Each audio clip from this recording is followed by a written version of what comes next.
الحمد لله، والصلاة والسلام على رسول الله وعلى آله وصحبه ومن والاه ومن اقتفى أثره واهتدى بهداه إلى يوم الحشر والدين. أما بعد، فلو كان في البيوت رجال ما خرجت النسوة لمخنة يشدو على الأطلال. لو كان في البيوت رجال ما تلطخت الفتيات بالدنس والرجس والأوحال. لو كان في البيوت رجال محال أن ينزو ذئب على نسائهم محال. لو كان في البيوت رجال ما استرق النظر لمحارمهم وغد عطال ولا متربص بطال. لو كان في البيوت رجال ما ارتدت النسوة الضيق ولا تسربن بالبنطال. لو كان في البيوت ذكور ما فشى فينا الفسق والاختلاط ولا السفور. لو كان في البيوت ذكور ما تراقصت الفتيات لفاسق مشهور ولا لمغن عابث مغرور. ذهب الرجال ولم يبق حتى أشباه الرجال، بل والذي نفسي في يده إن غدونا لنرى مخانيثا في صور الذكور. الحرائر من أخواتنا النساء يتنزهن أن يفعلن فعالهم وأن يرتدين لباسهم. ذهب الذين يعاش في أكنافهم وبقيت في خلف كجلد الأجربي. من أين خرج علينا هؤلاء؟ في أي البيوت ولدوا؟ وفي أي أرض نشأوا؟ من رباهن؟ أين آباؤهن؟ أين أمهاتهن؟ أين إخوانهن؟ كلكم راع وكلكم مسؤول عن رعيته. يسأله الجبار، يحاسبه الله الواحد القهار. يقول جرير بن حازم: حدثنا الحسن أن عائد بن عمر وكان من أصحاب النبي صلى الله عليه وسلم دخل على عبيد الله بن زياد فقال: أي بني، إني سمعت رسول الله صلى الله عليه وسلم يقول: إن شر الرعاء الحطمة، يعني الغاشون لرعيتهم، الغاشون لبناتهم، الغاشون لأزواجهم، الغاشون لأخواتهم، الغاشون لمحارمهم. إن شر الرعاء الحطمة، فإياك أن تكون منهم. فقال ابن زياد: اجلس، فما أنت إلا من نخالة أصحاب محمد. فقال: وهل كان فيهم نخالة؟ إنما كانت النخالة بعدهم وفي غيرهم، فيك وفي أمثالك. كيف لو رأى الصحابي الجليل مخانيثنا؟ فلا والله ما يصلح هؤلاء علفا تطأه الدواب وتجتره البهائم. شر الرعاء الحطمة، الغاشون لرعيتهم، تدنس أعراضهم، تهتك أستارهم، تستباح نساؤهم، وقد تبلدت أحاسيسهم. لا أحاسيس، ماتت قلوبهم، لا غيرة عندهم. يسمعون داعي الله فلا يجيبون، تطرق آذانهم سنة رسول الله صلى الله عليه وسلم، لا يرعون.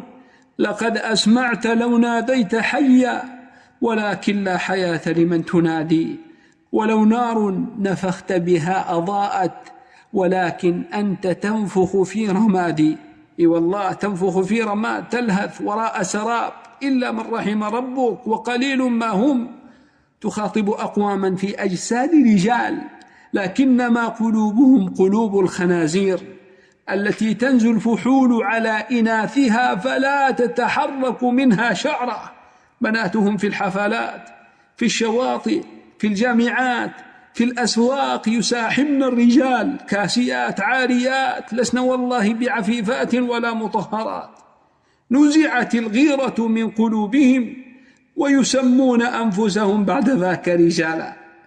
لو خرج علينا رجل من الرعيل الأول ما رضي أن يكون هؤلاء في زريبته خشية على أغنامه، سلمكم الله. انظر يا مسكين كيف كانت الرجال. كان أعرابي وزوجته بالسوق، فنظر رجل إليها، مجرد النظر، وهي محتشمة، هي عفيفة، هي في صحبته ليست وحدها، فقال: الحقي ببيت أهلك.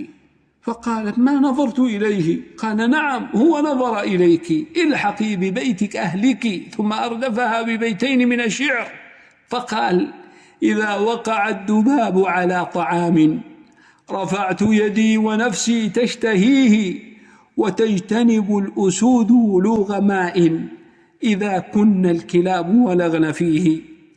وورد عن غيرة سعد بن عبادة رضي الله عنه وأرضاه أنه ما تزوج إلا بكرا. انتبه، ما تزوج امرأة وطئها الرجال قبله، وأنه ما طلق امرأة فاجترأ رجل أن يتزوجها. انظر إلى فحول الرجال: أولئك آبائي فجئني بمثلهم، إذا جمعتنا يا جرير المجامع. وذكر أن علي بن أبي طالب رضي الله عنه رأى فاطمة وهي تستاك بسواك لها، فأخذته الغيرة من السواك، فقال: ظفرت يا عود الأراك بثغرها، ما خفت يا عود الأراك أراك، لو كنت من أهل القتال قتلتك، ما فاز مني يا سواك سواك. ودعت امرأة عند القاضي موسى بن إسحاق بمدينة الرج سنة 86 و200 أن لها عند زوجها 500 دينار، تعني مهرها، فأنكر الزوج دعوتها، فقال القاضي للمرأة: شهودك على ما ادعيت. فأحضرت المرأة الشهود، فلما حضر شهود طلب بعضهم أن ينظر إلى المرأة ليستوثق منها هي أم لا، فقال زوجها منتفضا: تفعلون ماذا؟ فقال الوكيل: ينظرون إليها لتصح عندهم معرفتها.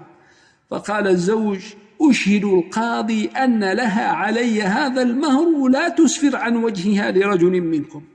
فقالت المرأة: وأشهد القاضي أني وهبت له هذا المهر وأبرأت ذمته في الدنيا والآخرة. قال القاضي: وقد أعجبه ما سمع، يكتب هذا في مكارم الأخلاق.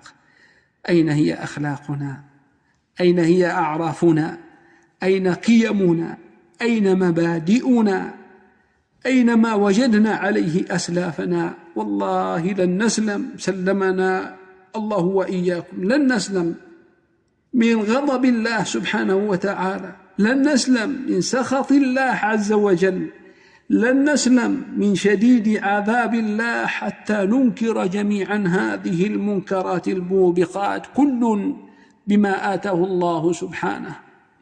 وأكتفي بهذا القدر، وسبحانك اللهم وبحمدك، أشهد أن لا إله إلا أنت، أستغفرك وأتوب إليك.